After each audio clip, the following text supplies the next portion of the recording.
புதுச்சேரி அடுத்த திருக்கனூரில் உள்ள cellphone service சென்டரில் பழுது நீக்க கொடுத்த செல்போனை குறிப்பிட்ட காலத்தில் சரி செய்யாமல் காலம் தாழ்த்தியதால் ஆத்திரமடைந்த இளைஞர் கடையின் கண்ணாடிகளை அடித்து நொறுக்கியதால் பரபரப்பு ஏற்பட்டது. கூடுதல் விவரங்களை செய்தியாளர் அக்பர் அலி வழங்கிட கேட்கலாம். அக்பர் அலி, வணக்கம். எதனால் இந்த தாமதம் ஏற்பட்டதாக கடை உரிமையாளர்கள் சொல்கிறார்கள்? மேலும் அங்கு இருக்கக்கூடிய நிலவரம் என்ன? வணக்கம். புதுச்சேரி திருக்கனூர் அடுத்த கைகீழப்பட்டு கிராமத்தைச் சேர்ந்தவர் திருமுருகன். இவர் திருக்கனூர் சரஸ்வதி நகர் செல்லும் சாலையில் செல்போன் சர்வீஸ் சென்டர் நடத்தி வருகிறார். இந்நிலையில் கடந்த 2 நாட்களுக்கு முன்பு கூனிச்சப்பட்டு பகுதியைச் சேர்ந்த சுரேஷ் என்பவர் இவரது கடையில் தனது செல்போனை பழுது நீக்க கொடுத்திருந்தார். இதனிடையே நேற்று இரவு சுரேஷ் மற்றும் அவரது நண்பர்கள் இருவரும் கடைக்கு சென்று பழுது பார்க்க கொடுத்த செல்போனை கேட்டுள்ளனர்.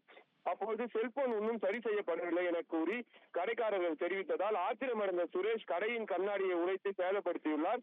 இதுகுறித்து கடையின் உரிமையாளர் திருமுருகன் கொடுத்த புகாரின் பேரில் திருக்கனூர் போலீசார் வழக்கு பதிவு செய்து விசாரணை மேற்கொண்டு வருகின்றனர். இந்நிலையில் கடையின் கண்ணாடியை உடைக்கும் சிசிடிவி காட்சிகள் தற்பொழுது வெளியாகி சமூக வலைதளங்களில் வைரலாக பரவி வருகிறது. தகவல்களுக்கு நன்றி அக்பர் அலி. உங்கள் தந்திவன் தொலைக்காட்சியில் கருடா தினமும் காலை 6 மணிக்கு காண தவறாதீர்கள்.